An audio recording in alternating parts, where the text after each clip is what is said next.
Imagine having absolute power. Like you rule your domain with an iron fist, you terrify everyone under you, and your word is literal law. Right. Nobody questions you. Exactly. But then at the very end of your life, as you take your final ragged breaths, you look around your opulent room and realize something terrifying. That you're completely alone. Worse. Yeah. You realize the only person you can actually trust to protect your family, your legacy, is the exact person you drove away. Wow. Yeah, it's the ultimate paradox of power, isn't it? It really is. You spend decades, building these massive walls of fear, only to realize that fear makes for a terrible foundation when the storm actually hits. And that is exactly what we are exploring today. We are taking a deep dive into a single, just masterful story by the legendary Indian writer Munshi Premchand. It's such a brilliant piece of literature. It really is. The story is titled Pashtava, which translates to regret or repentance, and it's from his famous Mansarovar collection. Right. But really quickly, before we jump into the mission for today's deep dive, I have a quick request for you listening. If you are watching or listening on the Simplified Summary channel, please take a second to hit subscribe. Yeah, and don't forget to hit the like button and share your valuable thoughts in the comments. Exactly. Please drop a comment. It honestly really helps the channel bring these incredible deep dives to life. We really appreciate you. We definitely do.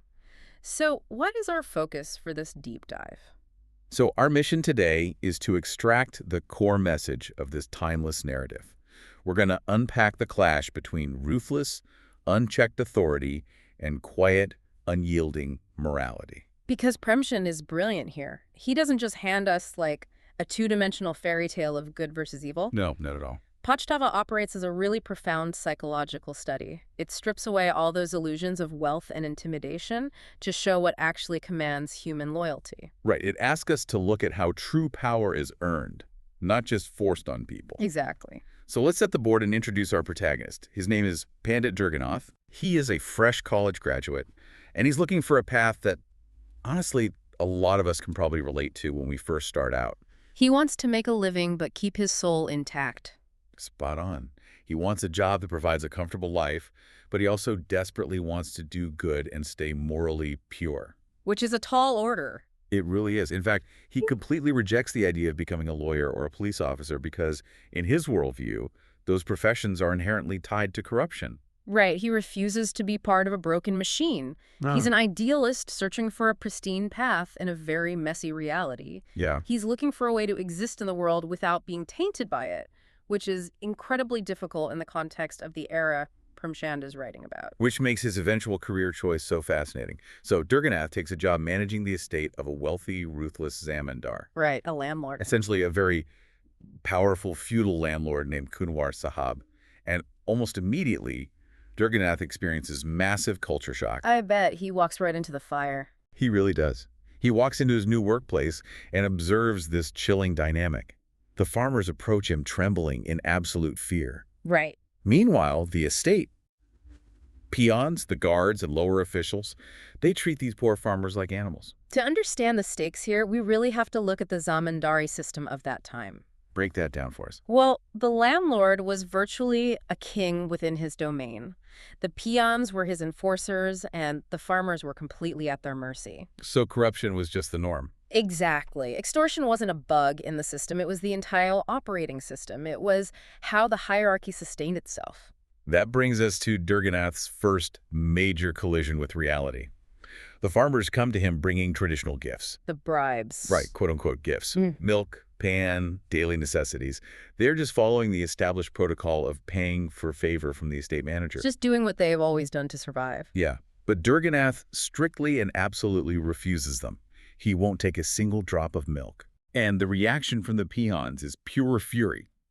They warn Durganath, telling him that these seemingly innocent farmers are actually cunning manipulators. They tell him he needs to be tough on them. Exactly. But I want to play devil's advocate for a second here. Sure, go for it. Looking at this pragmatically, isn't Durganath being incredibly naive?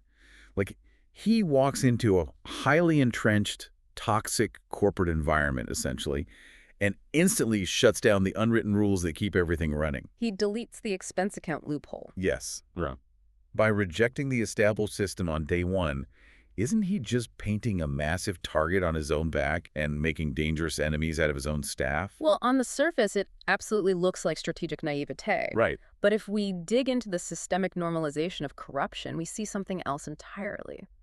In an environment built entirely on exploitation, an honest person isn't just an annoyance, they're an existential threat. Oh, because he makes them look bad. More than that, Durganath isn't just rejecting a jug of milk, he is explicitly rejecting a centuries-old hierarchy of abuse. That makes sense. The peons are furious because his pure morality acts as a mirror, highlighting their own rot.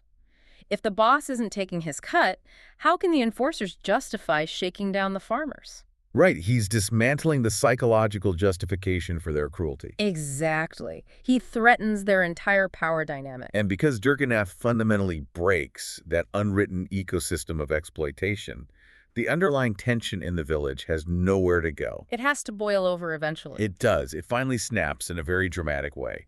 We move from quiet, simmering tension to outright physical conflict. It's the inevitable clash of methods. You have the iron fist of the landlord slamming right into the open hand of the new manager. A perfect way to put it. So the incident that sparks the powder keg involves the ruthless landlord, Kunwar Sahab, getting angry at an outspoken old farmer named Maluka. Okay. To set an example and reassert dominance, Kunwar orders his lead enforcer, Qadir Khan, to physically beat the old man in public. Which was probably a common occurrence before Durganath showed up. Exactly. But the atmosphere in the village has shifted because of Durganath. Instead of cowering and accepting the abuse, Maluka's two strong sons jump in. Oh, wow. And they absolutely thrash Qadir Khan. They physically overpower the enforcer. That's a huge turning point. It's massive. Kunwar Sahab is livid. He blames Durganath entirely. He's screaming, like, this is all because of your arrival. I used to hang these people upside down, and they never made a peep. Today, they raise their hands against my man. It's a moment of absolute shock for the Zamindar. I mean, the primary weapon he has relied on his entire life, terror, has just failed him completely. But let's unpack Kunwar's reaction from it. I want to look at this from his warped perspective. Okay. Is it possible that Kunwar actually has a point? It's kind of like removing the gravity from a planet and being shocked when things start floating away. That's a great analogy. Right. Like Kunwar relied on the gravity of fear to keep his subjects pinned down. Durganath shut that gravity off with his kindness. So did Durganath's leniency actually cause this chaos and violence? Well, that is the exact psychology of a tyrant. Kunwar Sahab relies entirely on absolute fear to maintain control. Right. To a tyrant, any introduction of fairness, any hint of basic human decency is interpreted as a dangerous weakness that will, quote-unquote, spoil the subjects. So he sees basic decency as a threat. Exactly. But the violence wasn't caused by Durganath's kindness. It was caused by the sudden, violent friction between Kunwar's outdated feudal brutality and the farmer's newly awakened sense of dignity. Ah, dignity. Yes. Durganath treated them like human beings. Once a person realizes they have basic human worth, they will no longer tolerate being beaten like an animal. They won't just take it anymore. Right. Kunwar pushed, expecting the usual submissive compliance, but he hit a solid wall of self-respect that Durganath had helped build. Hitting a wall of self-respect, that completely changes the physics of the village. It does. But the fallout from this newly awakened dignity is really heavy. Durganath takes the blame, he becomes deeply disillusioned, and he is pushed to his absolute breaking point when Kunwar Sahab decides to escalate. Because tyrants always escalate. They do. If physical force won't work, Kunwar decides to unleash his full legal wrath on the farmers to just completely crush them. It's the classic escalation playbook. When a tyrant loses the ability to inflict physical terror, they weaponize the institutions. They use the courts. Exactly. They use the legal system to bleed their opponents dry. And it is devastating. To punish the entire village of Chandpur for their defiance, Kunwar Sahab files massive lawsuits against them for unpaid rent. Which they obviously can't fight. No, they can't. The summons arrive in the village like messengers of death. Women are crying in the streets, the farmers are cursing their fate, and the atmosphere is just bleak. It's total despair. Yeah. And Durganath agonizes over this for 3 intense days. It is his ultimate moral crucible. He is the estate manager. His literal job description is to represent the landlord's interests. Right. She's supposed to be spearheading this lawsuit. But finally, his conscience wins out. He refuses to use his position to harm the poor for his master's petty vengeance. So what does he do? He effectively steps away from the fight. He resigns from his duties regarding the lawsuit, and he leaves the farmers to face the court alone. Wow. He reaches the absolute limit of his idealism. He realizes that you cannot reform a thoroughly toxic system from the inside without getting poisoned yourself. Oh, but wait, I have to push back hard here, though. Okay, let's hear it. Put yourself in the shoes of those farmers. Isn't Durganath just washing his hands of the situation? Like taking the coward's way out? It definitely looks like it at first glance. Right. He came in wanting to help, he disrupted the delicate balance of their lives, and when the hammer finally falls, he just walks away to keep his own hands clean. Right. How is abandoning these poor farmers to the wolves actually helping the people he swore to protect? It is a completely valid critique, and honestly, it's the central tension of the story. It absolutely feels like abandonment in the moment. It really does. But we have to analyze this through the lens of passive resistance and strict moral boundaries. Durganath realizes that the game is completely rigged. The court system. Yeah, right. The court system, the Zamindar's limitless wealth, the corrupt officials. It is an immovable machine designed for cruelty. So he can't win. He can't. And he understands that participating in this rigged game, even to try and act as a buffer or, mitigate the damage from the inside, would require him to legitimize the process. He'd be validating a corrupt system. Exactly. He believes that participating in an evil act is worse than stepping away. He has to keep his soul intact.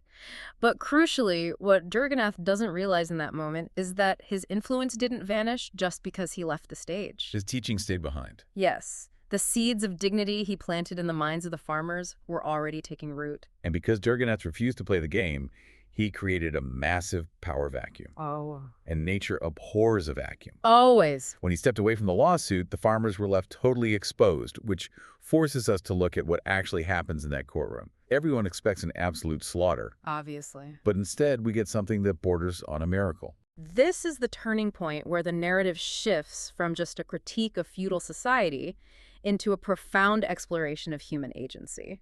Picture this scene. It's sweltering. The heat in the courtroom is oppressive. Kunwar's men are celebrating their inevitable victory early, literally eating sweets, while the farmers sit in utter despair under a tree outside. Just waiting for the axe to fall. Yeah. And Kunwar Sahab arrogantly strolls up and taunts them. He sneers at them, asking where their great helper, Pandit Durganath, is now. Rubbing salt in the wound. Totally. But suddenly, old Maluka, the same farmer whose sons fought back, he speaks up. He has tears in his eyes, but his voice is steady. He calls Durganath a god. Wow. He tells the court that Durganath taught them never to fight the master, but to always pay what they owe with complete honesty. That is incredible. And then Maluka asks the clerk for the accounts to be checked. And to Kunwar's absolute shock, the farmers pull out their meager savings. We're talking money gathered by pawning their own cows, selling their wives' minimal jewelry. Everything they have. Everything. And they pay the entire massive debt of 600 rupees right there, in cash, on the spot. Kunwar is stunned, silent. We really have to contextualize that sum. 600 rupees for peasant farmers in that era was an astronomical figure. It's life-changing money.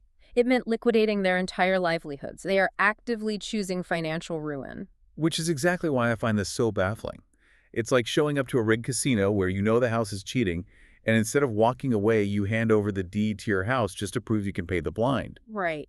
Why would these farmers literally bankrupt themselves for a cruel landlord they absolutely hate just because Durganath asked them to? What is the psychology there? Well, it comes down to agency and the transformative power of genuine moral authority. Okay. The farmers aren't paying the money out of fear of the landlord. They are paying it out of reverence for their own dignity, which Durganath awakened in them. So it's about self-respect. Yes. Kunwar Sahab had physical power and financial leverage, but he had zero moral authority over them. Durganath's unwavering honesty commanded more loyalty than Kunwar's whips ever could. That's a powerful distinction. It is. By paying the debt, the farmers are taking away Kunwar's power to crush them legally. They are saying, you can take our money, but you cannot break our spirit because we choose to honor the teachings of a good man. They are literally buying their dignity. They are buying their dignity. And watching that happen triggers something really deep inside Kunwar Sahab. He has an epiphany right there in the dusty courtroom. He sees the truth. He does. He realizes that truth and gentleness achieved in a single instant what his cruelty, torture, and expensive lawsuits never could. Great. His bad thoughts, his simmering anger towards Pandit Durganath, they just vanish completely. The tyrant is completely humbled by the sheer force of goodness. It's a complete paradigm shift. He witnesses the undeniable proof that his entire worldview, the idea that people only respond to violence and fear, is fundamentally flawed. And that paradigm shift sets the stage for the profound climax of the story and the true meaning of its title, Pashtava, or regret. We finally see the long-term consequences of a life lived entirely without trust. So, 2.5 years pass after the courtroom incident. Kunwar Sahab's health fails him rapidly, and he finds himself on his deathbed. Right. He has an heir, a very young child, but his wife is completely inexperienced in the vicious ways of the world they inhabit. She doesn't know how to handle the estate. Not at all. As he lays there, Kunwar looks around at his agents, his enforcers, and his staff. And this horrifying realization washes over him. He knows with terrifying certainty that they are entirely selfish and treacherous. Because he trained them to be that way? Exactly. They are vultures simply circling, waiting for him to die so they can pick his estate apart. He is consumed with agonizing regret. Hence the title. Right. He realizes that the stone he threw away, Durganath, was actually a priceless diamond. Oh, that's tragic. Surrounded by fake friends, a crying wife, and looking at a bleak, dangerous future for his vulnerable son, his final, desperate wish is to find Durganath. With his last ragged breath, he dictates his final will. He tells his wife to hand over the entire estate and the total care of his orphan child to Pandit Durganath. Wow. He surrenders everything he spent his life hoarding to the one man he once despised for being honest. But let me stop you there, though, because we need to look at Kunwar's final act critically. Sure. He wants to hand the keys to the kingdom to the guy he essentially forced out, the guy whose life he made miserable. Yeah. That feels incredibly selfish to me. It's like throwing a massive destructive party, trashing the house, and then making your enemy clean up the massive mess you left behind while you just slip out the back door. Is this really redemption or just a tyrant's last desperate manipulation? Well, it is absolutely selfish. It's the raw desperation of a dying man trying to protect his bloodline. Right. But if we look deeper at the psychological core of Pashtava, it reveals a tragic, profound truth about the nature of power. Kunwar Sahab realizes that real power isn't about fear, it's about trust. Trust that he completely lacked. Exactly. Yeah. He realizes that all his wealth, his vast tracts of land, his ability to intimidate, none of it means a single thing if he doesn't have a man of absolute, unshakable integrity to protect his legacy when his own power fades. Because the enforcers definitely won't do it. No, his enforcers won't protect his son. They only respected the whip, and the whip is dying. They will steal from the boy. Yeah, they'll tear him apart. Only a genuinely good man will protect the vulnerable without expecting a payout. Kunwar Sahab's final act is his redemption because it is an admission of complete defeat. He admits his whole life philosophy was wrong. Yes. It is the ultimate vindication of Durganath's worldview, the idealist one, not by fighting the system, but by remaining utterly uncorrupted by it. The idealist won by remaining uncorrupted. Man, it really forces you to look at how we measure strength and influence in our own lives. Which brings us to the end of our journey through Pashtava. To wrap up, I want to pivot this entire concept to the modern day. Okay, let's hear it. We look at a feudal story like this and think it's just a relic of the past. But it makes you wonder, in today's fiercely competitive corporate and political landscapes, where ruthless metrics, quarterly profits, and intimidation often rule, are we currently driving away the exact Durganaths we will desperately need? Oh, wow. When a system inevitably crashes or a crisis hits, you don't need yes men or enforcers. You need people of unshakable character. Are we building cultures that celebrate the vultures while throwing away the diamonds? That is a brilliant, unsettling question to leave you with. Think about the environments you operate in every day. Are you surrounded by people who respect you or people who just fear the consequences of crossing you? It's definitely something to consider. It's a heavy thought, but an important one to mull over. Thank you for taking this deep dive with us today. And if you had an aha moment today, please do us a huge favor. Hit subscribe on the Simplified Summary channel, like this video, and drop a comment below telling us what you would have done in Durganath's shoes. We'd love to hear your thoughts. Keep questioning the systems around you, and we will see you back here for the next deep dive.